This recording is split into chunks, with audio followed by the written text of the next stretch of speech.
എല്ലാവർക്കും നമസ്കാരം. ഈ ലെക്ചർ സീരീസിലൂടെ നിങ്ങൾ തെർമൽ സ്ട്രെസ്സസിനെ പറ്റിയാണ്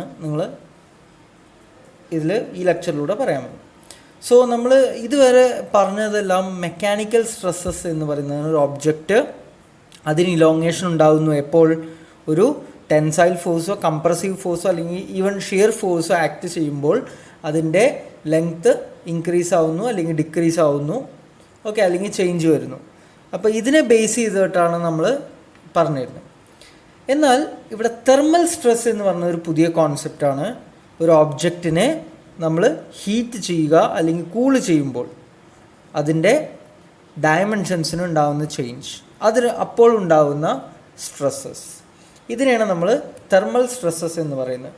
okay, so generally elongation of A material ഇതൊരു ബേസിക്കായിട്ട് നിങ്ങൾക്ക് അറിഞ്ഞിരിക്കേണ്ട ഒരു പ്രീ റിക്വസിറ്റ് ആണ്.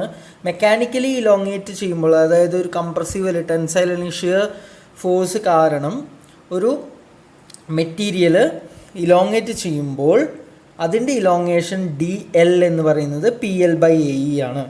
ഓക്കെ, നിങ്ങൾക്ക് ഇതിന് മുമ്പത്തെ ലെക്ചേഴ്സിൽ നിന്നത് ക്ലിയർ ആണ്. ഓക്കെ, ഇതേ കണ്ടീഷൻ തന്നെ, അതായത് ഇലോങ്ങേഷൻ ഇങ്ങനെ മെക്കാനിക്കലി അല്ലാതെ ടെമ്പറേച്ചർ ഇൻക്രീസ് ചെയ്യുമ്പോഴും വരാം. Okay, when temperature is increased which causes elongation, in turn thermal സ്ട്രെയിനും തെർമൽ സ്ട്രെസ്സസും ഉണ്ടാവും. ഇപ്പോൾ ഈ കേസിൽ ഒരു ബാറുണ്ട്, ആ ഒരു ബാറിനെ നമ്മൾ ചൂടാക്കുന്നു അല്ലെങ്കിൽ തണുപ്പിക്കുന്നു. ഓക്കെ, ചൂടാക്കി കഴിഞ്ഞാൽ ഇവിടെ എന്ത് സംഭവിക്കും? ഇതിന് ലെങ്ത്ത് കൂടും. തണുപ്പിച്ചാലോ ഇതിന് ലെങ്ത്ത് കുറയും. ഓക്കെ, ഇതാണ് ജനറൽ സിറ്റുവേഷൻ. സോ ഇത് T1 ഡിഗ്രി സെൽഷ്യസിലാണ് ഈ ഒരു ഒബ്ജക്റ്റ് പ്രസൻ്റ്ലി നിൽക്കുന്നത്. വിത്തൗട്ട് ഇലോങ്ങേഷനിൽ T1 ഡിഗ്രി റൂം ടെമ്പറേച്ചറിലാണെന്ന് വിചാരിക്കാം. ഓക്കെ, അതിൽ നിന്ന് നമ്മളൊരു T2 ഡിഗ്രി സെൽഷ്യസിൽ ഇതിനെ ചൂടാക്കുന്നു. ഓക്കെ, അപ്പോൾ T1ൽ നിന്ന് T2 എന്നുള്ളത് നമ്മൾ ചൂടാക്കുകയാണെങ്കിൽ അതിന് ΔL എന്നുള്ള ഒരു ഇലോങ്ങേഷൻ സംഭവിക്കുന്നു. അപ്പോൾ ആക്ച്വലി ഇവിടെ എന്താണ്, ഈ ഒരു ഒബ്ജക്റ്റ് ഒരു ടെൻസൈൽ നേച്ചറാണ്, അതായത് ഇത് വലുതാവല്ലേ. അപ്പോൾ അതൊരു ടെൻസൈൽ ഫോഴ്സ്, ഇവിടെ ഇങ്ങനെ ഉണ്ടായിരുന്ന ഒരു ഒബ്ജക്റ്റ് ഈ ഒരു ഡയറക്ഷനിലേക്ക് ഇത് വലിയുന്നു. ഓക്കെ, അപ്പോൾ അതിനൊരു ടെൻസൈൽ നേച്ചറാണ്. തണുപ്പിക്കുകയാണെങ്കിൽ ഇത് ഈ ഡയറക്ഷനിൽ ചുരുങ്ങും, അപ്പോൾ അതിന് കംപ്രസീവ് നേച്ചറായിരിക്കും. ഓക്കെ, സോ തെർമൽ സ്ട്രെസ്സസിനെ നമ്മൾ ഡിഫൈൻ ചെയ്യുമ്പോൾ ആദ്യമായിട്ട് നമുക്ക് മനസ്സിലാക്കേണ്ടത് എന്താണെന്ന് വെച്ചാൽ, ഈ ഒരു ഇലോങ്ങേഷൻ ΔL എന്ന് പറഞ്ഞ ഇലോങ്ങേഷൻ എന്ന് പറയുന്നത് is directly proportional to length and temperature. ഇതിൻ്റെ ലെങ്ത്തുമായിട്ടും ഈ വരുന്ന ടെമ്പറേച്ചർ ഡിഫറൻസ് ആയിട്ട് ഇത് ഇൻ്റർലിങ്ക്ഡ് ആണ്. ഓക്കെ, അതിൽ നിന്ന് നമുക്ക് കിട്ടുന്ന കോൺസ്റ്റൻ്റ് ആണ് കോഎഫിഷ്യൻ്റ് ഓഫ് തെർമൽ എക്സ്പാൻഷൻ എന്ന് പറയുന്നത്. So elongation of a bar when it is heated or cooled from T1 degree Celsius to T2 degree Celsius, T1ൽ നിന്ന് T2 ആകുമ്പോൾ അതിൻ്റെ ഇലോങ്ങേഷൻ എന്ന് പറയുന്നത് ഡിപ്പെൻഡ് ചെയ്യുന്നത് എങ്ങനെയാണ് എന്നുള്ളതാണ്. So ΔL = alpha L ΔT. ഈ ആൽഫ എന്ന് പറയുന്നതാണ് കോഎഫിഷ്യൻ്റ് ഓഫ് തെർമൽ എക്സ്പാൻഷൻ. ഇതൊരു കോൺസ്റ്റൻ്റ് ആണ് എന്ന് പറഞ്ഞാൽ എന്താണ്, ഓരോ മെറ്റീരിയലിനും ഒരു ഡെഫിനിറ്റ് വാല്യൂ ഉണ്ടാവും ഇതിന്. ഓക്കെ, ഇപ്പോൾ സ്റ്റീലിന് ഒരു വാല്യൂ ഉണ്ടെങ്കിൽ കോപ്പറിന് അത് വേറൊരു വാല്യൂ ആയിരിക്കും, പക്ഷെ അത് ഫിക്സഡ് ആണ്, അത് കോൺസ്റ്റൻ്റ് ആണ്. ഓക്കെ, അപ്പോൾ ഇതാണ് ΔL = ആൽഫ L ΔT എന്നുള്ളത് very very important formula, where alpha is coefficient of thermal expansion, L is original length, ΔT എന്ന് പറയുന്നത് ലിസൺ ടെമ്പറേച്ചർ T2 ഡിഗ്രി സെൽഷ്യസിലാണ് ഇപ്പോൾ എന്ന് വെച്ച് നമ്മുടെ ΔT എന്ന് പറയുന്നത് T2 അല്ല, അത് മുൻപ് ഏത് ടെമ്പറേച്ചറായിരുന്നു ഇപ്പോൾ ഏത് ടെമ്പറേച്ചറാണ് അതിൻ്റെ ഡിഫറൻസ്, ഏതിൽ നിന്ന് ഏതായി. So ΔT. സോ അത് തന്നെയാണ് ഇവിടെ പറഞ്ഞത്, ഹീറ്റ് ചെയ്താൽ ഇവിടെ ടെൻസൈൽ നേച്ചർ ആയിരിക്കും, ഇത് കൂൾ ചെയ്ത് കഴിഞ്ഞാൽ അതിനൊരു കംപ്രസീവ് നേച്ചർ ആയിരിക്കും. ഓക്കെ, ക്ലിയർ ആണല്ലോ. ഓക്കെ, തെർമൽ സ്ട്രെസ്സസിലെ ആദ്യത്തെ പാർട്ട് ഇതാണ്. ഓക്കെ, നൗ അടുത്ത ഇൻട്രസ്റ്റിംഗ് ആയിട്ടുള്ള 3 കേസസ് ഉണ്ട്. ഓക്കെ, സോ ഫസ്റ്റ് കേസ് എന്ന് പറയുന്നത് ഫ്രീ എക്സ്പാൻഷൻ, അതായത് നമ്മളൊരു ഒബ്ജക്റ്റിനെ നമ്മൾ ജസ്റ്റ് ചൂടാക്കുന്നു, ഇതിലേക്ക് വെറുതെ ചൂടാക്കുന്നു. ഒരു T1 ഡിഗ്രി സെൽഷ്യസിൽ നിന്ന് T2 ഡിഗ്രി, അതിൻ്റെ ഡിഫറൻസ് ഡെൽറ്റ ടി. അങ്ങനെയാണെങ്കിൽ അതിൻ്റെ ഇലോങ്ങേഷൻ എന്ന് പറയുന്നത് ആൽഫ ഡെൽറ്റ ടി എൽ ആണ്. നേരത്തെ പറഞ്ഞിട്ടുള്ള ഫ്രീ എക്സ്പാൻഷൻ ആണെങ്കിൽ എന്തുണ്ടെങ്കിലും elongation is alpha delta T into L. അതിൻ്റെ വേണമെങ്കിൽ സ്ട്രെയിൻ കണ്ടുപിടിക്കാം, അതവിടെ നിൽക്കട്ടെ. But the main thing is ഇതിൻ്റെ തെർമൽ സ്ട്രെസ് വിൽ ബി 0. കാരണം എന്താണ്, ഇതിൽ തെർമലി ഇതിന് യാതൊരു സ്ട്രെസ്സും ഇല്ല. കാരണം ഇത് ചൂടാക്കുന്നു, ഇത് ഇലോങ്ങേറ്റ് ചെയ്തേ പോകുന്നു. No stress, there is no stress. ഇതിൽ ചൂട് കൊടുക്കുമ്പോൾ ഇത് ഇൻഡിപെൻഡൻ്റ് ആയിട്ട് ഇത് ഇലോങ്ങേറ്റ് ചെയ്ത് പോകുന്നു. കാരണം എന്താ, ഇതിനെ സ്ട്രെസ് ചെയ്യാനുള്ള ഒരു ഫാക്ടേഴ്സും ഇല്ല ഇവിടെ നേരെ ഇതിന് ഇലോങ്ങേഷനിലേക്ക് കിടക്കുകയാണ്. സോ ഫ്രീ എക്സ്പാൻഷൻ എന്നുള്ള കേസസിൽ തെർമൽ സ്ട്രെസ് ഈസ് 0. ഇത് വളരെ വളരെ ഇമ്പോർട്ടൻ്റ് ആണ്. ഓക്കെ, സോ നമ്മളൊരു ഒബ്ജക്റ്റിനെ ഫ്രീ ആയിട്ട് എക്സ്പാൻഡ് ചെയ്യാൻ നോക്കുകയാണെങ്കിൽ അവിടെ സ്ട്രെസ് ഇല്ല, തെർമൽ സ്ട്രെസ് ഇല്ല. Okay, now second case, expansion completely restricted. അതായത് കംപ്ലീറ്റ് ആയിട്ട് ഇതിൻ്റെ എക്സ്പാൻഷൻ സംഭവിക്കാതെ ഇരിക്കുന്ന കണ്ടീഷൻസ്. ഓക്കെ, അപ്പം അങ്ങനത്തെ കേസസിൽ എന്താണ്, ഇപ്പം ഈ ഒരു ബാർ, ഈ രണ്ട് കേസും രണ്ട് സൈഡ്സും എന്താണ് റെസ്ട്രിക്റ്റ് ചെയ്തിരിക്കുകയാണ്. അപ്പോൾ ഇതിലെന്തുണ്ടാവും, ഇത് ചൂടാക്കിയാൽ തന്നെ ഇതിന് ഇലോങ്ങേറ്റ് ചെയ്യാനുള്ള ടെൻഡൻസി ഉണ്ടെങ്കിൽ തന്നെ, പക്ഷെ അതിന് ഇലോങ്ങേറ്റ് ചെയ്യാനുള്ള സ്ഥലമില്ല. കാരണം ഇതിൻ്റെ രണ്ട് റിയാക്ഷൻസ് ഇങ്ങോട്ടും ഇങ്ങോട്ടും വരും. ഓക്കെ, ഇങ്ങോട്ടും ഇങ്ങോട്ടും അതിൻ്റെ റിയാക്ഷൻസ് ആക്ട് ചെയ്യും അല്ലേ. സോ ഈ ലെങ്ത്തിന് ഇവിടെ ചേഞ്ച് ഉണ്ടാവുന്നില്ല. ഓക്കെ, സോ ഇങ്ങനത്തെ കേസിൽ ഇവിടെ ഫിസിക്കലി ഇലോങ്ങേഷൻ എന്ന് പറയുന്നത് ഓൾമോസ്റ്റ് 0 ആണ്. വലിയ രീതിയിലുള്ള ഇലോങ്ങേഷൻ ഇവിടെ സംഭവിക്കുന്നില്ല, അല്ലെങ്കിൽ ഇറ്റ് ഈസ് നോട്ട് പോസിബിൾ. കാരണം എന്താണ്, ഇതിനെ റെസ്ട്രിക്റ്റ് ചെയ്തിരിക്കുകയാണ്. ഇൻ കേസ് ഓഫ് ഹീറ്റിങ്ങിൻ്റെ കേസിൽ കേട്ടോ. ഓക്കെ, കംപ്രസീവ് സ്ട്രെസ് ആകുമ്പോൾ entirely different. Okay, so physically ഇവിടെ ഒരു ഇലോങ്ങേഷൻ എന്ന് പറഞ്ഞത് ഇല്ല. ഓക്കെ, ഡെൽറ്റ എൽ 0 ആണ്. ഓക്കെ, എന്നാൽ ഇതിന് ഓട്ടോമാറ്റിക്കലി ഇതിനെ വലുതാവാനുള്ള ഒരു ടെൻഡൻസി ഉണ്ടാവും. അതിനെ റെസ്ട്രിക്റ്റ് ചെയ്യുന്ന ഒരു ഫോഴ്സ് എവിടുന്ന് വരുന്നു, ഇതിൻ്റെ റിയാക്ഷൻ സപ്പോർട്ട്സിൽ നിന്ന് വരുന്നു. അപ്പോൾ എന്തായിരിക്കും, ഇതിനെ അങ്ങോട്ട് പോകാൻ തോന്നുന്നു, പക്ഷേ ഇതിനെ അടച്ചു നിർത്തിയിരിക്കുകയാണ്. അപ്പോൾ എന്ത് സംഭവിക്കും, ഇവിടെ ഒരു സ്ട്രെസ് ജനറേറ്റ് ചെയ്യും. ഓക്കെ, അങ്ങനെ ഉണ്ടാകുന്ന സ്ട്രെസ് ആണ് നമ്മുടെ തെർമൽ സ്ട്രെസ്. അപ്പോൾ അത് തെർമൽ സ്ട്രെസ് കണ്ടുപിടിക്കണമെങ്കിൽ ആദ്യം നമ്മൾ തെർമൽ സ്ട്രെയിൻ കണ്ടുപിടിക്കണം. അപ്പോൾ ഇവിടെ തെർമൽ സ്ട്രെയിൻ്റെ ഇക്വേഷൻ എന്ന് പറയുന്നത് expansion prevented by original length. എത്രത്തോളം എക്സ്പാൻഷൻ പ്രിവെൻറ്റ് ചെയ്തു. കാരണം ഇവിടെ ആക്ച്വലി ഇവിടെ സ്ട്രെയിൻ എന്ന് പറയാൻ പറ്റില്ല, കാരണം കംപ്ലീറ്റ്ലി ഇവിടെ ബ്ലോക്ക് ചെയ്തിരിക്കുകയാണ്. ഓക്കെ, ചേഞ്ച് ഇൻ ലെങ്ത് ഇല്ല ആക്ച്വലി. എന്നാൽ തെർമൽ സ്ട്രെയിൻ എന്ന് പറയുന്നത് expansion prevented by original length. എത്രത്തോളം എക്സ്പാൻഷൻ പ്രിവെൻറ്റ് ചെയ്തു. അതായത് എക്സ്പാൻഷൻ പ്രിവെൻറ്റ് ചെയ്യുക എന്ന് പറഞ്ഞാൽ എന്താണ്, ഈ ഒരു ബാറിൽ ഇവിടെ സപ്പോർട്ട്സ് ഇല്ല എങ്കിൽ ഏതെങ്കിലും ഒരു സപ്പോർട്ട് കളഞ്ഞാലും മതി, ഇത് എത്രത്തോളം എക്സ്പാൻഡ് ചെയ്യും. അത് നിങ്ങൾക്കറിയാം, ഡെൽറ്റ എൽ എക്സ്പാൻഡ് ചെയ്യും, അത് equal to alpha T L ആണെന്ന് കഴിഞ്ഞതിൽ പറഞ്ഞു. ആ പ്രിവെൻറ്റ് ചെയ്ത ഇത്രയും expansion divided by original length ആണ് ഇവിടെ വരും.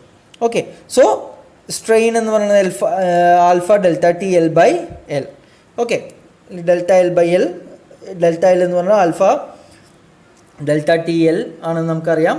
സ്ട്രെയിൻ കണ്ടുപിടിച്ചു. ഇനി എന്താണ്, ഹുക്സ് ലോ യൂസ് ചെയ്തിട്ട് എന്ത് ചെയ്യുക, സ്ട്രെസ് കണ്ടുപിടിക്കുക. That's all. ഇപ്പോൾ തെർമൽ സ്ട്രെസ് എന്ന് പറയുന്നത് ആൽഫ ഡെൽറ്റ ടി ഇൻറ്റു, ഇതാണ് സ്ട്രെയിൻ ആണ് ഇത്. അപ്പോൾ സ്ട്രെയിൻ ഇൻറ്റു യങ്സ് മോഡുലസ് ആണ് എന്ത്, stress, hooks law, alpha delta T E. Okay, so ഈ ഇക്വേഷനും വളരെ വളരെ ഇമ്പോർട്ടൻ്റ് ആണ്.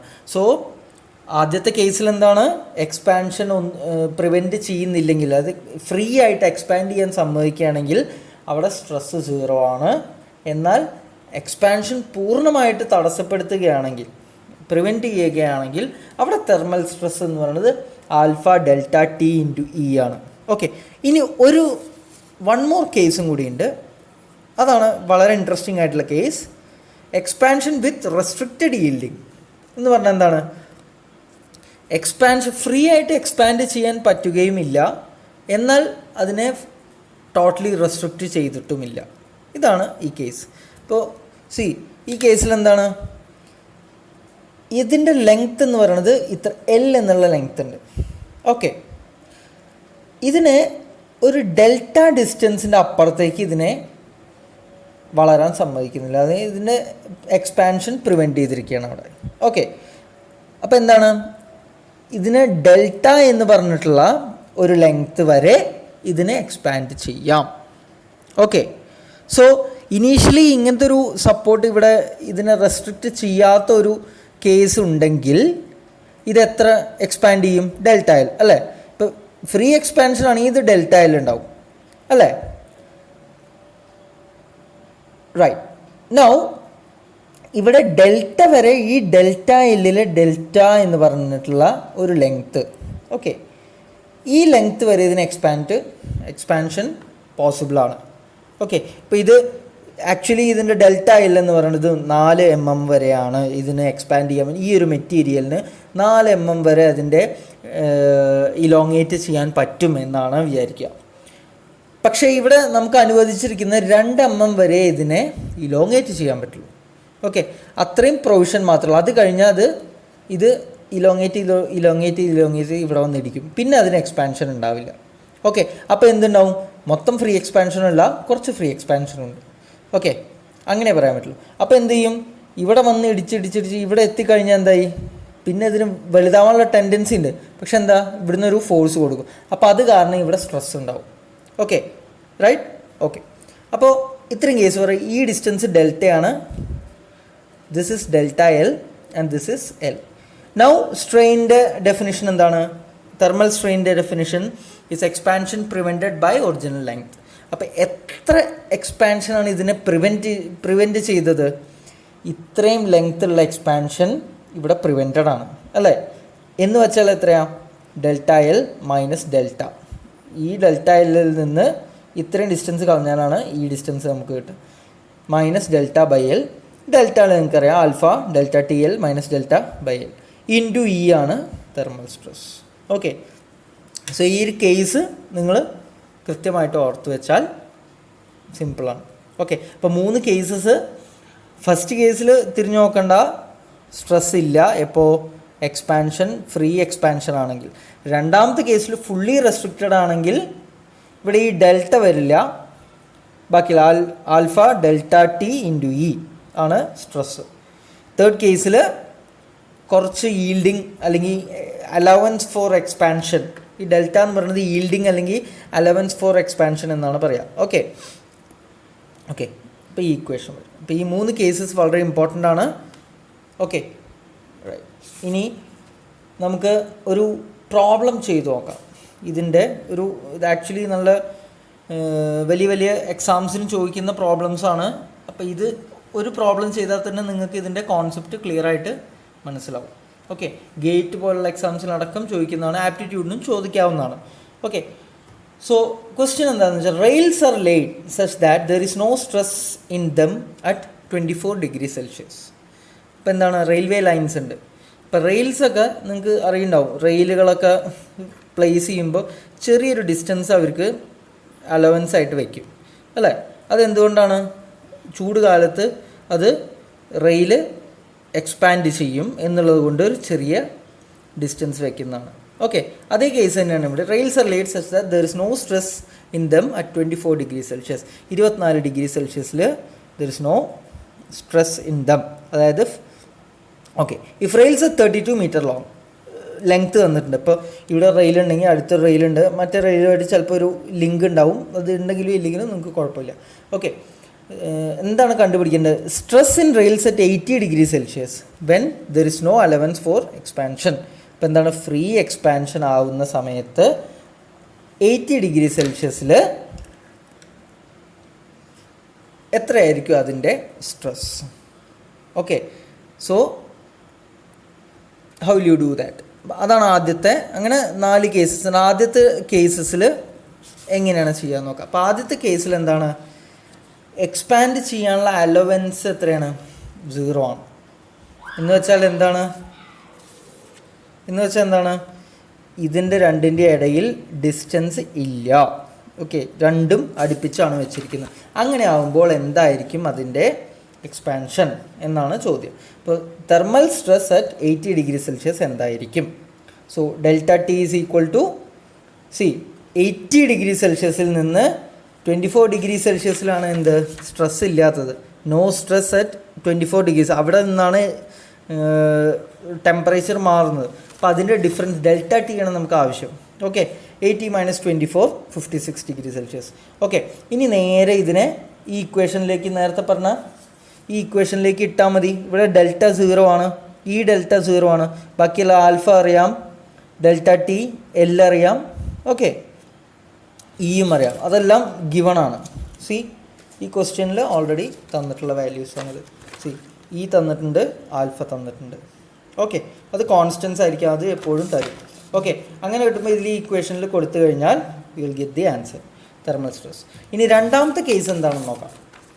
Stress in rails at 80 degree Celsius when there is an expansion of 8 mm per rail. അപ്പോൾ ഇതിൽ നിന്ന് എന്ത് വ്യത്യാസമുള്ളൂ? ഇവിടെ ഡെൽറ്റ എന്ന് പറയുന്നത് 0 ആയിരുന്നു, നോ അലവൻസ് ആയിരുന്നു.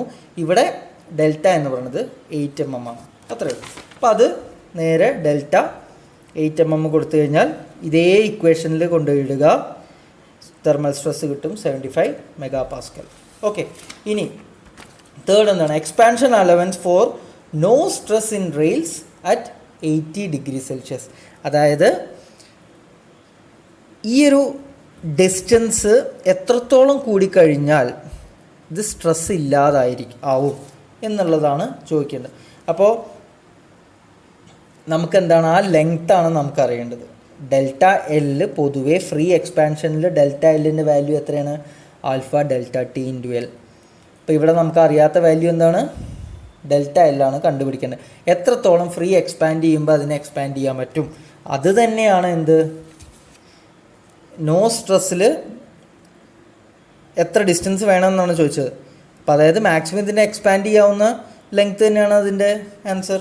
Okay, so delta L is alpha delta T L, values തന്നിട്ടുണ്ട്, ഡെൽറ്റ എൽ കണ്ടുപിടിക്കുക. നൗ ലാസ്റ്റ് പാർട്ട് എന്ന് പറയുന്നത് maximum temperature for no stress in rails when expansion allowance is 8 mm. So ഈ distance 8 mm ആണ്, പക്ഷേ maximum temperature for എത്ര temperature വരെ ഇവിടെ സ്ട്രെസ് ഇല്ലാതെ പോകും എന്നാണ് ചോദിച്ചിട്ടുള്ളത്. ഓക്കെ, എഗെയിൻ സിമ്പിളാണ്. ഇപ്പോൾ delta T is equal to T1 - T2. T2 നമുക്കറിയാം 24 ഡിഗ്രി സെൽഷ്യസ് ആണ്, T1 ആണ് കണ്ടുപിടിക്കേണ്ടത്. അപ്പോൾ സെയിം ഈ ഇക്വേഷനിൽ ഇട്ട് കഴിഞ്ഞാൽ delta L is equal to alpha delta T L equal to ബാക്കി എല്ലാ ടേംസും നമുക്കറിയാം. T1 ഈസ് 46.72 ഡിഗ്രി സെൽഷ്യസ്. ഓക്കെ, ക്ലിയർ ആണല്ലോ? സോ ഇതൊരു എക്സാമ്പിൾ. ഇത്രയും വലിയ ക്വസ്റ്റ്യൻസ് ഒരുപക്ഷെ നിങ്ങൾക്ക് വരില്ല, but it is very helpful to understand the concept. Okay, now അടുത്ത് വളരെ വളരെ ഇമ്പോർട്ടൻ്റ് ആയിട്ടുള്ള അടുത്ത session, thermal stresses in composite sections. Okay, compound bars അല്ലെങ്കിൽ കോമ്പോസിറ്റ് സെക്ഷൻസ്. എന്താണ് ഒരു കോമ്പോസിറ്റ് സെക്ഷൻ എന്നുള്ളത് നമ്മൾ ഇതിന് മുമ്പുള്ള ലെക്ചേഴ്സിൽ പറഞ്ഞിരുന്നു. ഒരേ യൂണിറ്റായിട്ട്, ഒരു സിംഗിൾ യൂണിറ്റായിട്ട് അതിൻ്റെ ഇലോങ്ങേഷൻ നടക്കുന്നു. A bar made of 2 or more bars, അതായത് പല പല, ഒന്ന് സ്റ്റീലാവാം, ഒന്ന് കോപ്പർ ആവാം. ഓക്കെ, അല്ലെങ്കിൽ ഒന്ന് 2 സ്റ്റീല് 1 കോപ്പർ, അങ്ങനെ വേറെ വേറെ മെറ്റീരിയൽസ് ഉള്ളത്. അതിൻ്റെ ഇലോങ്ങേഷൻ എന്ന് പറയുന്നത് ഒരേ യൂണിറ്റായിട്ടാണ് ഇതിൻ്റെ ഇലോങ്ങേഷൻ നടക്കുക. ഓക്കെ, അപ്പോൾ അത് ടെമ്പറേച്ചറിൻ്റെ കേസിൽ വരുമ്പോൾ എങ്ങനെയായിരിക്കും എന്നുള്ളത് ശ്രദ്ധിക്കുക. വളരെ ഇമ്പോർട്ടൻ്റ് ആണിത്, ഇൻട്രസ്റ്റിംഗ് ആണ്. ഇപ്പോൾ ഇതാണ് ഒരു കോമ്പോസിറ്റ് ബാർ എന്ന് വിചാരിക്കാം. 1 എന്ന് പറഞ്ഞൊരു മെറ്റീരിയൽ കൊണ്ടാണ് ഇത് ഉണ്ടാക്കിയിട്ടുള്ളത്. 2 എന്ന മെറ്റീരിയൽ, ഇതൊരു സ്റ്റീലും ഇത് കോപ്പറും ആണെന്ന് വിചാരിക്കാം. ഓക്കെ, അപ്പോൾ ജനറലി ഇപ്പോൾ ഇവിടെ സ്റ്റീൽ മാത്രമേ ഉള്ളൂ എങ്കിൽ, ഈ 1 എന്ന് പറഞ്ഞ ഒബ്ജക്റ്റ് മാത്രമേ ഉള്ളൂ എങ്കിൽ, ഇത് ഈ ഡെൽറ്റ L1 എന്ന് പറഞ്ഞിട്ടുള്ള അത്രയും ലെങ്ത് വരെ ഇത് ചൂടാക്കുമ്പോൾ ഇതിന് ഇലോങ്ങേഷൻ സംഭവിക്കുന്നുണ്ട്. എന്നാൽ 2 എന്ന മെറ്റീരിയലിനാണെങ്കിലോ വളരെ കുറച്ച് എക്സ്പാൻഷനേ ഉള്ളൂ, ഡെൽറ്റ L2 എന്ന് വരെ എക്സ്പാൻഡ് ചെയ്യുള്ളൂ എന്ന് വിചാരിക്കാം. ഓക്കെ, ഇപ്പോൾ ഇത് സ്റ്റീലാണ്, ഇത് 3 mm വരെ എക്സ്പാൻഡ് ചെയ്യും ചൂടാക്കി കഴിഞ്ഞാൽ. ഒരു 80 ഡിഗ്രിയിൽ ചൂടാക്കുകയാണെങ്കിൽ, സ്റ്റീലാണെങ്കിൽ 3 mm കൂടും. എന്നാൽ കോപ്പർ ആണെങ്കിൽ ചിലപ്പോൾ സ്റ്റീലാണെങ്കിൽ ഓക്കെ, വേറെ ഏതെങ്കിലും മെറ്റീരിയൽ ആണെങ്കിൽ അത് 1.5 mm പോകുള്ളൂ എന്ന് വിചാരിക്കാം. ഓക്കെ, ക്ലിയർ ആണല്ലോ? അപ്പോൾ ഇതെന്താണ്, കോമ്പോസിറ്റ് ബാർ ആകുമ്പോൾ എന്താണ്, ഇത് രണ്ടും കൂട്ടി വയ്ക്കുമ്പോൾ ഇതിൻ്റെ രണ്ടിൻ്റെയും എക്സ്റ്റൻഷൻ എന്ന് പറയുന്നത് ഒരേപോലെയായിരിക്കും. ഓക്കെ, അപ്പോൾ ഇവിടെ എന്താ സംഭവിക്കുന്നത്, ഇവിടെ ഡെൽറ്റ L1ഉം ഡെൽറ്റ L2ഉം ജനറലി പറ്റുള്ളൂ. പക്ഷെ ഇതിന് എന്താ ഇവിടെ സംഭവിക്കുന്നത്, ഇതിൻ്റെ രണ്ടിൻ്റെ ഇൻ്റർമീഡിയറ്റ് ആയിട്ടുള്ള ലെവലിൽ രണ്ടും എക്സ്പാൻഡ് ചെയ്യും ഇവിടെ.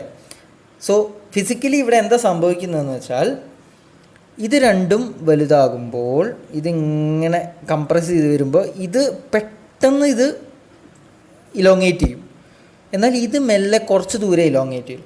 അപ്പോൾ എന്ത് സംഭവിക്കും വെച്ചാൽ ഇതിൻ്റെ ഒരു എമൗണ്ട് ഈ ലെവൽ വരെ എത്തുമ്പോഴേക്കും ഇതിൽ നിന്ന് ഇതിനെ ലെങ്ത് കുറയ്ക്കാൻ വേണ്ടി ഒരു കംപ്രസീവ് സ്ട്രെസ് ഈ ലെങ്ത്തിൽ നിന്ന് ഇങ്ങോട്ട് കംപ്രസ് ചെയ്യും. എന്നാൽ ഇതിന് ആക്ച്വലി ഇതുവരെ എക്സ്പാൻഡ് ചെയ്യാൻ പറ്റൂ. അപ്പോൾ ഇത് വേറെ കുറച്ചും കൂടി എക്സ്പാൻഡ് ചെയ്ത് ഈ ഒരു ഡിസ്റ്റൻസിലേക്കുള്ള ഈ മുകളിലുള്ള സ്റ്റീലോ അല്ലെങ്കിൽ 1 എന്ന് പറയുന്ന എലമെൻറ്റ് ഇവിടെ നിന്ന് ഇങ്ങോട്ടും 2 ഇവിടെ നിന്ന് ഇങ്ങോട്ടും, അതായത് ഒന്നിന് കംപ്രഷനും ഒന്നിന് ടെൻഷനും ഇവിടെ ആക്ട് ചെയ്യുന്നു. ഓക്കെ, സോ ഇതാണ് ഇതിൻ്റെ ബേസിക് ആയിട്ടുള്ള കോൺസെപ്റ്റ് എന്ന് പറയുന്നത്. നിങ്ങൾക്ക് മനസ്സിലാവുന്നുണ്ട് എന്ന് ഞാൻ വിശ്വസിക്കുന്നു. അതായത് രണ്ട് മെറ്റീരിയൽസിനും അതിൻ്റെ ആൽഫ എന്ന് പറയുന്നത് വേറെയാണ്. അപ്പം അതുകൊണ്ട് 1 എന്നുള്ളത് ഈ കേസിൽ ഒരുപാട് നീളുന്നതാണ്, എന്നാൽ 2 കുറച്ചേ നീളുന്നുള്ളൂ. ഓക്കെ, പക്ഷേ കോമ്പോസിറ്റ് ബാർ ആകുമ്പോൾ രണ്ടും ഒരേപോലെ നീളും. ഓക്കെ, അപ്പോൾ അതുകൊണ്ട് എന്ത് ചെയ്യും, രണ്ടും ഒരേപോലെ ആവാൻ വേണ്ടി നമ്മൾ ബേസിക്കലി ഒരു സോഷ്യലിസം എന്നൊക്കെ പറഞ്ഞ പോലെ കൂടുതൽ പൈസ ഉള്ള ആൾ കുറച്ച് പൈസ ഉള്ള ആൾക്ക് കൊടുത്ത് അവനെ വളർത്തുക, രണ്ടുപേരും ഒരേ നിലയിലെത്തുക എന്ന് പറയുന്ന രീതിയിൽ തന്നെ ഈ കേസിൽ ഇവൻ ഇത്രയും എക്സ്റ്റെൻഡ് ചെയ്യാതെ കുറച്ച് കുറയ്ക്കുക. എന്നിട്ട് എന്താണ്, ഇവൻ കുറച്ചല്ലേ പോകും, അവനെ കുറച്ചും കൂടി നീട്ടുക. ഓക്കെ, അതാണ് അവിടെ സംഭവിക്കുന്നത്. അപ്പോൾ ആക്ച്വലി ടെമ്പറേച്ചർ സ്ട്രെസ്സസിൽ ഇവിടെ ഒരു മെക്കാനിക്കലി ഇതിന് ഇവിടെ ഒരു കംപ്രസീവ് സ്ട്രെസ്സും എന്നാൽ ഇതിലൊരു ടെൻഷനും നടക്കുന്നുണ്ട്. അതാണ് നിങ്ങൾ മെയിനായിട്ട് മനസ്സിലാക്കേണ്ടത്. ഓക്കെ, സോ ഇവിടെ DL2 ആണ് എത്ര, ആക്ച്വലി ഇത് ഈ ഒരു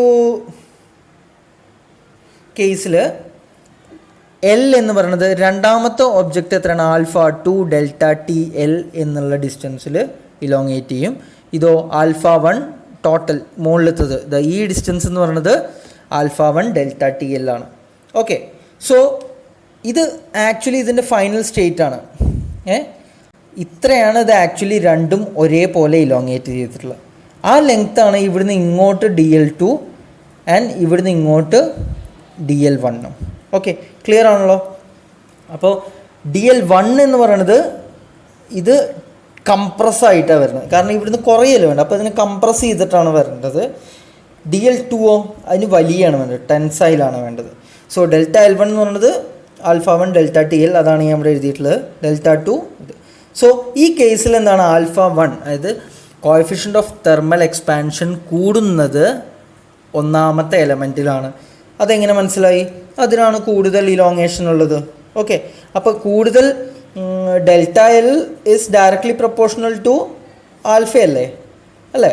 അപ്പോൾ എന്താണ്, ഡെൽറ്റ L കൂടണമെങ്കിൽ ആൽഫയും കൂടണം, റൈറ്റ് അല്ലേ? So alpha 1 is greater than alpha 2. So അങ്ങനെ ആകുമ്പോൾ എന്തായിരിക്കും, ഇപ്പം നമുക്ക് എന്താ വേണ്ടത്, ഈ ഫിഗറിൽ നിന്ന് നമുക്ക് മനസ്സിലാവും ഇവിടുന്ന് ഇങ്ങോട്ട് പോകുന്നതും ഇവിടുന്ന് ഇങ്ങോട്ട് വരുന്നതും ആയിട്ടുള്ള ഒന്ന് കംപ്രസീവും ഒന്ന് ടെൻഷനും വരുന്നത് ഈക്വൽ ആയിരിക്കും. ഓക്കെ, അതായത് ഇവിടെ നിന്ന് ഇത് ഇങ്ങനെ പോയി രണ്ടും ഒരേ ഡിസ്റ്റൻസ് എത്തുന്നിടത്താണ് ഇത് കൂട്ടിമുട്ടുന്നത്. So DL1 is equal to DL2, where DL1 എന്ന് പറഞ്ഞാൽ ഇതൊരു മെക്കാനിക്കൽ ആയിട്ടുള്ള സ്ട്രെസ്സുകളാണ്. അപ്പോൾ ഇലോങ്ങേഷൻ എന്ന് PL/A1E1, DL2 is equal to PL/A2E2. അപ്പോൾ ഇതിൻ്റെ ഈ DL2ൻ്റെ DL1ൻ്റെയും ഇക്വേഷൻ നിങ്ങൾക്ക് ഇതിൽ നിന്ന് എഴുതാൻ പറ്റും. എത്രയാണ് ഈ മൊത്തം ഡിസ്റ്റൻസ് എന്ന് പറഞ്ഞാൽ എന്താണ്, alpha 1 delta TL minus P L by A ആണ് ഈ ഇക്വേഷൻ. കാരണം ഈ രണ്ട് സൈനും ഈ രണ്ടും ഒരേപോലെയാണ് ഇലോങ്ങേഷൻ. അപ്പോൾ ഇതേ മൈനസ് ഇത് എന്ന് പറയുമ്പോൾ ഈ ലെങ്ത്ത് കിട്ടും. അതേപോലെ തന്നെ ഇത് പ്ലസ് ഇത് ഈക്വൽ ടു ഈ ഡിസ്റ്റൻസ് കിട്ടും. ക്ലിയർ ആണല്ലോ? സോ അങ്ങനെ കിട്ടുന്ന ഇത്രയും നിങ്ങൾക്ക് ആവശ്യമില്ലെങ്കിലും ഇതിൻ്റെ ഫൈനൽ ഇക്വേഷനാണ് നിങ്ങൾ അറിഞ്ഞിരിക്കേണ്ടത്. Alpha 1 minus alpha 2 into delta T equal to sigma 1 by E 1 plus sigma 2 by E 2. ഇങ്ങനൊരു ഇക്വേഷൻ കൂടാതെ sigma 1 equal to P by, അതായത് സ്ട്രെസ്സിൻ്റെ ഒന്നാമത്തെ അതൊരു ജനറൽ ഫോർമുലയാണ്. Sigma 1 equal to P by A 1. ഇതിൽ ഒരു ഫോർമുലയും കൂടി വേണമെങ്കിൽ ഇക്വേഷൻ ആയിട്ട് പറയാം. P is equal to sigma 1 A 1 equal to sigma 2 A 2. Okay, അപ്പോൾ ഇങ്ങനത്തെ രണ്ട് കേസസ്, ഈ രണ്ട് ഇക്വേഷൻസുമാണ് നമ്മൾ ഇതിൻ്റെ പ്രോബ്ലംസ് ചെയ്യുമ്പോൾ യൂസ് ചെയ്യാൻ പറ്റാവുന്ന ഇക്വേഷൻസ്.